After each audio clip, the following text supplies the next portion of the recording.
Hello every one, MBA ക്ലൗഡിൻ്റെ പുതിയൊരു വീഡിയോയിലേക്ക് സ്വാഗതം. ആദ്യമായി ഈ വർഷത്തെ ആദ്യത്തെ വീഡിയോ ആയതുകൊണ്ട് തന്നെ എല്ലാവർക്കും നല്ലൊരു 2025 ആശംസിക്കുന്നു.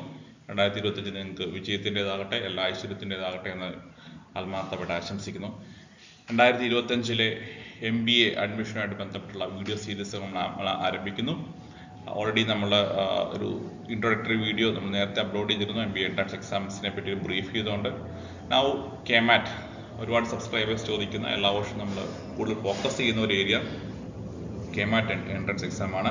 നിങ്ങൾ ആരെങ്കിലുമൊക്കെ ആദ്യമായിട്ടാണ് ഈ ചാനൽ കാണുന്നതെങ്കിൽ MBA cloud is N exclusive platform for management അല്ലെങ്കിൽ MBA related content. MBA entrance preparatory videos, subject videos, case studies, അങ്ങനെ കരിയർ റിലേറ്റഡ് ആയിട്ടുള്ള, കരിയർ പ്രിപ്പറേറ്ററി റിലേറ്റഡ് ആയിട്ടുള്ള കണ്ടന്റുകൾ, CV preparation, GD interview preparation തുടങ്ങിയ നിരവധിയായ സബ്ജക്ട്സുകൾ നമ്മൾ ഈ ചാനലിലൂടെ നമ്മൾ നിങ്ങളിലേക്ക് എത്തിക്കുന്നു. നിങ്ങൾക്ക് ഓരോ കാറ്റഗറീസും കൂടുതൽ കാണണമെങ്കിൽ നമ്മുടെ പ്ലേലിസ്റ്റ് പോവുകയാണെങ്കിൽ നിങ്ങൾക്ക് സെപ്പറേറ്റ് ആയിട്ട് എൻട്രൻസ് എക്സാംസ് റിലേറ്റഡ് ആയിട്ടുള്ള, സബ്ജക്ട് റിലേറ്റഡ് ആയിട്ടുള്ള, മറ്റ് GD ഇന്റർവ്യൂ, മറ്റ് അതർ ബിസിനസ് കേസ് സ്റ്റഡീസ് ഒക്കെ ആയിട്ട് ബന്ധപ്പെട്ട കാര്യങ്ങളൊക്കെ കൂടുതലായിട്ട് കാണാൻ പറ്റുന്നതാണ്. അപ്പോൾ ഈ ഒരു വീഡിയോ സീരീസിൽ നമ്മൾ KMAT എൻട്രൻസ് എക്സാം, KMAT എന്ന് പറയുന്നത് കേരളത്തിലെ MBA അഡ്മിഷന് വേണ്ടി എക്സ്ക്ലൂസീവായിട്ട് CE controller of entrance examination conduct ചെയ്യുന്ന എക്സാമാണ്. അപ്പോൾ ഈ ഒരു എക്സാമിനെ പറ്റിയാണ് നമ്മൾ കൂടുതൽ സംസാരിക്കുന്നത്. 2025 MBA അഡ്മിഷൻ ബേസിക്കലി ഞാൻ മുമ്പ് ഒരു വീഡിയോ പറഞ്ഞ പോലെ തന്നെ KMAT, CMAT, CAT ഇങ്ങനത്തെ 3 എക്സാംസ് ആണ്. ഇതിൽ CAT ഓൾറെഡി കഴിഞ്ഞു പോയി, CMAT ആപ്ലിക്കേഷൻ ക്ലോസ് ചെയ്ത് കഴിഞ്ഞു. അപ്പോൾ CMAT എക്സാം ഉടനെ തന്നെ CMAT എക്സാം നടക്കുന്നുണ്ട്. നിങ്ങൾ ഇപ്പം തന്നെ CMAT വേണ്ടി അപ്ലൈ ചെയ്തിട്ടുണ്ടാവും. CMAT ഏജന്റുണ്ടെങ്കിൽ നിങ്ങൾക്ക് ഇന്ത്യയിൽ എവിടെയും നിങ്ങൾക്ക് അപ്ലൈ ചെയ്യാം. AICTEയുടെ കീഴിലുള്ള ഏതൊരു ഇൻസ്റ്റിറ്റ്യൂഷനിൽ നിങ്ങൾക്ക് അപ്ലൈ ചെയ്യാം. KMAT കേരള, ഞാൻ KMAT കേരള എന്ന് എടുത്ത് പറയാൻ കാരണം കർണാടകയ്ക്കും ഒരു KMAT ഉണ്ട്. KMAT ഇപ്പം നമ്മൾ ഗൂഗിളിൽ നിങ്ങൾ സെർച്ച് ചെയ്യുകയാണെങ്കിൽ ചില പക്ഷേ കർണാടക KMAT എന്നൊക്കെ ആയിരിക്കും കാണുന്നുണ്ടാവുക. അതുകൊണ്ട് തന്നെ KMAT കേരള എന്ന് എടുത്തു പറയുന്നു. KMAT കേരളത്തിലെ MBA സ്ഥാപനങ്ങളിലേക്കും എക്സ്ക്ലൂസീവ് ആയിട്ടുള്ള പ്രവേശനത്തിന് വേണ്ടി മാത്രമായിട്ടുള്ള എൻട്രൻസ് എക്സാമിനേഷൻ ഉണ്ട്. കേരള ഗവൺമെന്റ് കീഴിൽ പരീക്ഷാ കമ്മീഷണറുടെ കാര്യാലയം CE എന്നാണ് ഈ എക്സാം നടത്തുന്നത്. ഇതാണ് ഏറ്റവും ഫണ്ടമെന്റൽ ആയിട്ടുള്ള ഡീറ്റെയിൽസ്. ഈ ഒരു വീഡിയോ പറയുമ്പോൾ ഞാൻ ആദ്യം തന്നെ ഒരു ഡിസ്ക്ലൈമർ അല്ലെങ്കിൽ ബെയിൽ എടുക്കുകയാണ്. ഈ ഒരു നമ്മുടെ വെബ്സൈറ്റ് ഇതാണ്, www.ce.kerala.gov.in www.ce.kerala.gov.in.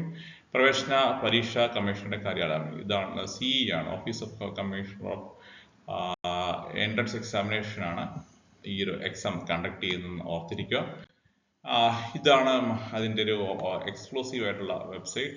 പേജ് ലിങ്ക് എല്ലാം കാണുന്ന വെബ്സൈറ്റ്. ഇതിനെക്കുറിച്ച് ഒരിക്കൽ കൂടി ഞാൻ പറയാം. വൺ ഇമ്പോർട്ടൻ്റ് ആയ കാര്യം, ഞാൻ ആദ്യം തന്നെ ഒരു ഡിസ്ക്ലൈമർ എടുക്കുന്നു. അപ്കമിങ് KMAT എക്സാമിനെ പറ്റിയുള്ള വിവരങ്ങളാണ് നമ്മൾ ഷെയർ ചെയ്യുന്നത്. അപ്പോൾ നിരവധി സബ്സ്ക്രൈബേഴ്സ് ചോദിച്ചു നെക്സ്റ്റ് KMAT എക്സാമിനെ പറ്റി ബ്രീഫ് ചെയ്യാവുന്നുള്ള. നിങ്ങളുടെ പ്രിപ്പറേഷൻ നിങ്ങൾക്ക് ഒന്ന് ഏർലി സ്റ്റാർട്ട് ചെയ്യാനായിട്ട് ഈ വീഡിയോ നിങ്ങളെ സഹായിക്കുന്നതായിരിക്കും.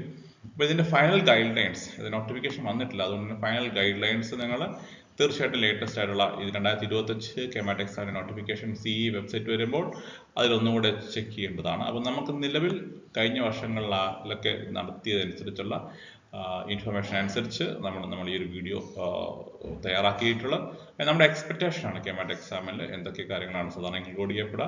മുൻ വർഷങ്ങളിലെ പാറ്റേൺ തന്നെ കണ്ടിന്യൂ ചെയ്യപ്പെടുവാണെങ്കിൽ അതിൽ മാറ്റങ്ങൾ ഉണ്ടാകത്തില്ല. എന്തെങ്കിലും മാറ്റങ്ങൾ ഉണ്ടായിട്ടുണ്ടെങ്കിൽ തീർച്ചയായിട്ടും നിങ്ങൾ ഫൈനൽ നോട്ടിഫിക്കേഷൻ ഗൈഡ് ലൈൻസുമായിട്ടൊക്കെ വെരിഫൈ ചെയ്യേണ്ടതാണ്. അപ്പോൾ ഈ ഒരു കാര്യം ശ്രദ്ധ വെച്ചുകൊണ്ട് ഈ വീഡിയോ പൂർണ്ണമായിട്ട് കാണാൻ ശ്രമിക്കുക.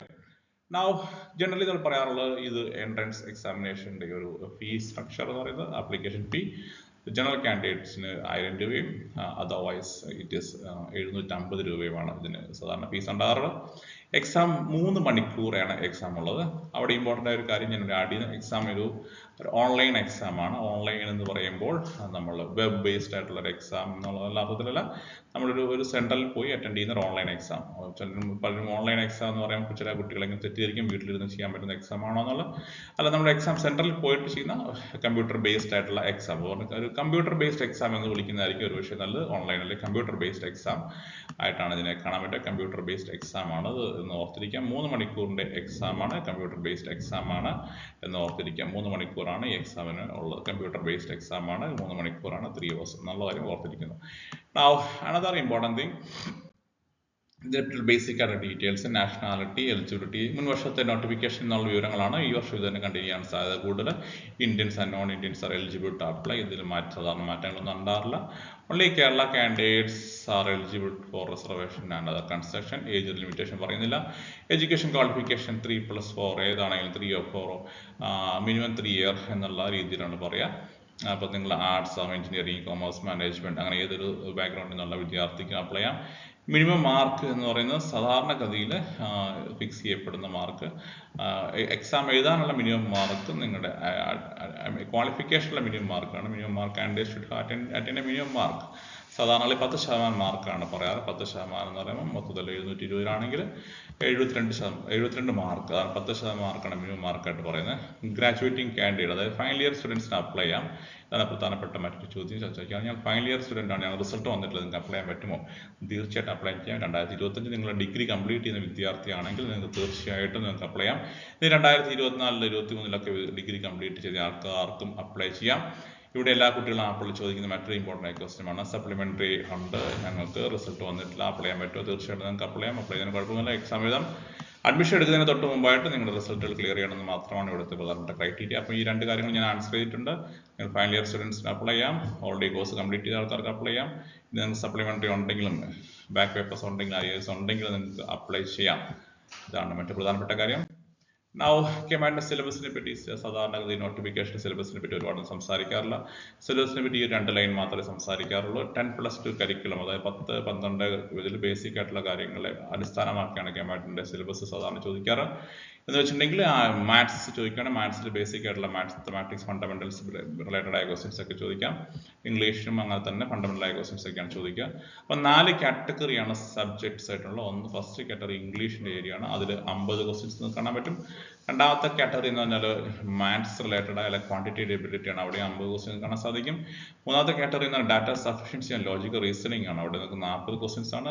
തുടർന്ന് 4ാമത്തെ കാറ്റഗറിയിൽ general knowledge and current affairs 40 question, അങ്ങനെ മൊത്തം 180 ക്വസ്റ്റ്യൻസ് ആണ്. ഒരു ക്വസ്റ്റ്യന് 4 മാർക്ക് എന്ന അനുപാതത്തിൽ എന്ന റേഷ്യോ എടുത്ത് നോക്കുകയാണെങ്കിൽ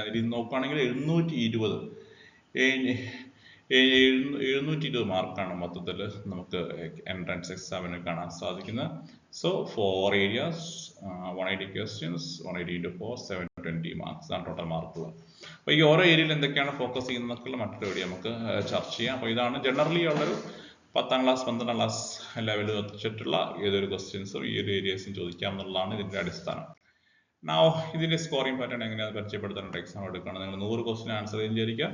100 ക്വസ്റ്റ്യങ്ങൾ 75 എണ്ണം ശരിയായി, അപ്പോൾ സ്വാഭാവികമായിട്ട് 20 എണ്ണം തെറ്റിപ്പോവും. അപ്പോൾ 75 എണ്ണം ശരിയായി, 75 എണ്ണം ശരിയായതുകൊണ്ട് 75 × 4 300 മാർക്ക് എടുക്കുന്നു. നിങ്ങൾക്ക് 20 എണ്ണം തെറ്റിപ്പോയാണ് 25 മാർക്ക് കുറയ്ക്കുന്നു. അപ്പം 300 - 25 നിങ്ങളുടെ ടോട്ടൽ സ്കോർ 275 ആണ്. ഇതുപോലെ തന്നെ 82 എണ്ണം ശരിയായി ചെയ്തിട്ടുണ്ട്. 80 എണ്ണം ശരിയായി, 8 എണ്ണം തെറ്റിപ്പോയി. അപ്പോൾ 80 × 4 320 മൈനസ് 8 എണ്ണം തെറ്റിപ്പോയുകൊണ്ട് 8 × 1 8 മാർക്ക് കുറയ്ക്കുന്നു. 312. ഈ രീതിയിലാണ് ഇതിൻ്റെ ഒരു സ്കോറിംഗ് സാധാരണ കാൽക്കുലേറ്റ് ചെയ്യപ്പെടുന്നത്. ഈ ഒരു കാര്യം ശ്രദ്ധിക്കുക. സെന്റേഴ്സ് എക്സാം എവിടെയാണ് നമ്മൾ എഴുതേണ്ടത്? സാധാരണഗതിയിൽ എല്ലാ ജില്ലയിലും സെന്റേഴ്സ് ഉണ്ടാകാറുണ്ട്. യൂഷ്വലി അങ്ങനെയാണ് സാധിക്കാറ്. അപ്പം നിങ്ങളുടെ നിയർ ബൈ സിറ്റി തന്നെ സെന്റേഴ്സ് കിട്ടാൻ സാധ്യതയുണ്ട്. അഗെയിൻ ഓൺലൈൻ ആപ്ലിക്കേഷൻ ഫില്ലപ്പ് ചെയ്യുമ്പോൾ സാധാരണ നിങ്ങൾക്ക് നിങ്ങളുടെ ഒരു പ്രിഫറൻസ് സിറ്റി ചോദിക്കാറുണ്ട്. 4 സിറ്റീസോ ഒക്കെ ചോദിക്കാറുണ്ട്. അപ്പോൾ നിങ്ങൾ അതനുസരിച്ച് പ്രിഫറൻസ് കൊടുക്കാം. നിങ്ങൾക്ക് ഏത് സിറ്റിയിലാണ് നിങ്ങൾക്ക് എൻട്രൻസ് എക്സാം എഴുതാൻ താല്പര്യപ്പെടുന്നത്. നിങ്ങൾ 1ാമത്തെ പ്രിഫറൻസ് കിട്ടുന്നില്ലെങ്കിൽ 2ാമത്തെ പ്രിഫറൻസ് ഉള്ള സിറ്റിയിൽ നിങ്ങൾക്ക് എക്സാം സെൻറ്റർ കിട്ടാറുണ്ട്. ഇനി ഇത് സാധാരണഗതിയിൽ എല്ലാ ജില്ലകളിലും തന്നെ എക്സാം കണ്ടുവരാറുണ്ട്. ഇതാണ് എക്സാം സെൻറ്ററുമായിട്ട് ബന്ധപ്പെട്ട കാര്യങ്ങൾ. ക്വാളിഫയിങ് മാർക്ക് വളരെ പ്രധാനപ്പെട്ട ഒരു കാര്യം. ക്വാളിഫയിങ് മാർക്കാണ് 72 മാർക്ക്, 10% മാർക്ക്. 720 മൊത്തം എക്സാമിൻ്റെ മാർക്ക് എന്ന് പറഞ്ഞു. അപ്പോൾ അതിൽ 10% മാർക്ക് 720 മാർക്ക് ആണ് മൊത്തം. അതിൽ 10% 72 മാർക്കാണ് നിങ്ങൾക്ക് ക്രൈറ്റീരിയ ആയിട്ട് വേണ്ടത്. ഈ ഡിഗ്രിക്ക് എത്ര മാർക്ക് വേണം എന്നുള്ളത് MBA അഡ്മിഷൻ്റെ യൂണിവേഴ്സിറ്റിയുമായിട്ട് ബന്ധപ്പെട്ട് ആണ് പറയുന്നത്. അപ്പോൾ ഓരോ യൂണിവേഴ്സിറ്റി നിഷ്കർഷിക്കുക അനുസരിച്ചുള്ള മാർക്കാണ് ഡിഗ്രിക്ക് നിങ്ങൾക്ക് മാർക്ക് വേണ്ടത്. പക്ഷേ അത് KMAT എക്സാം എഴുതാനായിട്ട് ഡിഗ്രിയുടെ മാർക്ക് അവിടെ പ്രസക്തമല്ല. നിങ്ങൾക്ക് ഡിഗ്രിയുടെ മാർക്ക് വളരെ പ്രധാനമായിപ്പെട്ട കാര്യമല്ല. MBA എൻട്രൻസ് MBA അഡ്മിഷൻ എടുക്കുമ്പോഴാണ് അത് നിങ്ങൾ അതിനെപ്പറ്റി കൂടുതൽ ചിന്തിക്കേണ്ടത്. ഇനി റിസർവേഷനുള്ള കാൻഡിഡേറ്റ്സിന് 7.5% മാർക്ക് ഉണ്ടായാൽ മതി. ഇത്രയാണ് ബേസിക് ആയിട്ടുള്ള എൻട്രൻസുമായിട്ട് ബന്ധപ്പെട്ട കാര്യങ്ങൾ. അപ്പോൾ നിങ്ങൾക്ക് പ്രിപ്പയർ ചെയ്യാനായിട്ട് നിരവധിയായിട്ടുള്ള പ്രിപ്പറേറ്ററി വീഡിയോസ് നമ്മുടെ ചാനലിൽ അപ്ലോഡ് ചെയ്തിട്ടുണ്ട്. അവിടെ പ്ലേലിസ്റ്റ് പോയി നോക്കുകയാണെങ്കിൽ പ്ലേലിസ്റ്റ് KMATൻ്റെ പ്ലേലിസ്റ്റിൽ നോക്കുകയാണെങ്കിൽ MBA പ്രിപ്പറേറ്ററി വീഡിയോസ് കാണാൻ പറ്റും. ഏകദേശം 80ഓളം വീഡിയോസ് നമ്മൾ കഴിഞ്ഞ വർഷങ്ങളൊക്കെ ചെയ്തിട്ടുണ്ട്. മുൻ വർഷങ്ങൾ ചെയ്ത വീഡിയോസ് എല്ലാം തന്നെയും ഈ വർഷവും നിങ്ങൾക്ക് യൂസ്ഫുൾ ആണ്. കാരണം സിമിലർ പാറ്റേണുള്ള ക്വസ്റ്റ്യൻസ് ആണ് പലതവണയും ചോദിക്കാറ്. നിങ്ങൾ ഈ വീഡിയോസ് എല്ലാം കാണാം. കൂടുതൽ വീഡിയോസ് നമ്മൾ വരുന്ന സമയങ്ങൾ അപ്ലോഡ് ചെയ്യുന്നതായിരിക്കും. നിങ്ങൾക്ക് ഏതെങ്കിലും ക്വറീസ് ഉണ്ടെങ്കിൽ, ക്വസ്റ്റ്യൻസ് ഉണ്ടെങ്കിൽ, ഡൗട്ട്സ് ഉണ്ടെങ്കിൽ തീർച്ചയായിട്ടും കമൻറ്റ് ബോക്സിൽ ചോദിക്കുക. നമ്മൾ അതിന് ആൻസർ ചെയ്യുക. ആൻസർ ഒരുപക്ഷെ വീഡിയോ ആയിട്ടായിരിക്കും ചെയ്യുന്നത്. എല്ലാത്തിനും കമൻറ്റിന് റിപ്ലൈ ചെയ്യാൻ പറ്റണം നിർബന്ധമില്ല. ഒരു വീഡിയോ ആയിട്ട് നമ്മൾ ആൻസറുകൾ കൊടുക്കുന്നതായിരിക്കും. അപ്പോൾ ഒരുവിധം KMAT ബേസിക് ആയിട്ടുള്ള കാര്യങ്ങളെല്ലാം തന്നെ മനസ്സിലായി എന്ന് തോന്നുന്നു. എഗെയിൻ നിങ്ങളുടെ ഈ സാധാരണഗതിയിൽ ഇതിൻ്റെ പ്രോസസ്സ്, നോട്ടിഫിക്കേഷൻ വരുന്നു, നിങ്ങൾ അപ്ലൈ ചെയ്യുന്നു. അപ്ലൈ ചെയ്ത് കഴിയുമ്പോൾ നിങ്ങൾ ഓൺലൈനിലാണ് അപ്ലൈ ചെയ്യേണ്ടത്. അപ്പോൾ നിങ്ങൾ ഫോട്ടോ സിഗ്നേച്ചറൊക്കെ അപ്ലോഡ് ചെയ്ത് ഓൺലൈൻ അപ്ലൈ ചെയ്യാം. അപ്ലൈ ചെയ്ത് കഴിയുമ്പോൾ ഏതാനും ദിവസങ്ങൾക്ക് നിങ്ങൾക്ക് അഡ്മിറ്റ് കാർഡ് കിട്ടും. അഡ്മിറ്റ് കാർഡ് ഇതുപോലെ തന്നെ വെബ്സൈറ്റിൽ നിന്ന് ഡൗൺലോഡ് ചെയ്യാം. ഇനി അഡ്മിറ്റ് കാർഡുമായിട്ട് നിങ്ങൾ എൻട്രൻസ് എക്സാം എഴുതുന്നു. 3 മണിക്കൂറാണ് എക്സാം. അപ്പോൾ അതിനുശേഷം ഒരു 2-3 വീക്സിനുള്ളിൽ എക്സാം റിസൾട്ട് വരുന്നു. ആ റിസൾട്ട് ബേസ് ചെയ്ത് നിങ്ങൾ MBA അഡ്മിഷൻ നിങ്ങൾക്ക് നേടാം. ഇതാണ് ഇതിൻ്റെ ഒരു ബേസിക് ആയിട്ടുള്ള അടിസ്ഥാനപരമായിട്ടുള്ള എക്സാമിനെ പറ്റിയുള്ള കാര്യം. ഇനി preparatory videos, subject areas, focus areas, ഓരോ സെക്ഷനെ പറ്റിയുള്ള ഡീറ്റെയിൽ വീഡിയോസ് നമുക്ക് പിന്നീട് കാണാം. അപ്പോൾ ഇത്രയും കാര്യങ്ങൾ മനസ്സിലായി വിചാരിക്കുന്നു. അപ്പോൾ ഇനി നിങ്ങൾ വരും ദിവസം ചെയ്യേണ്ടത് ഇടയ്ക്കിടയ്ക്ക് ഈ ഒരു വെബ്സൈറ്റ് ചെക്ക് ചെയ്യുക. www.ce.kerala.gov.in ഈ ഒരു വെബ്സൈറ്റ് ചെക്ക് ചെയ്യുക. നോട്ടിഫിക്കേഷൻ വന്നാൽ അപ്പോൾ തന്നെ നമ്മളും എത്രയും പെട്ടെന്ന് തന്നെ നമ്മുടെ ചാനൽ അപ്ഡേറ്റ് ചെയ്യുന്നതായിരിക്കും. ഈ ഒരു വെബ്സൈറ്റ് ഇടയ്ക്കിടയ്ക്ക് ചെക്ക് ചെയ്യുന്നതാണ്. അപ്പോൾ ഈ ഒരു സാധാരണഗതിയിൽ ജനുവരി മാസത്തിൽ, ഫെബ്രുവരി മാസത്തിലൊക്കെയാണ് നോട്ടിഫിക്കേഷൻ വരാറുണ്ട്. മാർച്ചിനും ഫെബ്രുവരിയിലൊക്കെയായിട്ടാണ് എക്സാം കണ്ടക്ട് ചെയ്യപ്പെടാറ്. അപ്പം ഈ ഒരു കാര്യം മറന്നു പോകാതെ ശ്രദ്ധിക്കുക. ഈ ഒരു വെബ്സൈറ്റാണ് നമ്മുടെ എക്സാം കണ്ടക്ട് ചെയ്യപ്പെടുന്നത്. അപ്പോൾ ഇത്രയും കാര്യങ്ങളാണ് ഈ ഒരു വീഡിയോ ബ്രീഫ് ചെയ്യുന്നത്. മെഡിക്കൽ കേസസ് ഉണ്ടെങ്കിൽ ക്വറീസ് ഉണ്ടെങ്കിൽ ഞങ്ങൾക്ക് പോസ്റ്റ് ചെയ്യാം. വീണ്ടും മറ്റൊരു വീഡിയോ കാണാം. Till then all of you take care. By.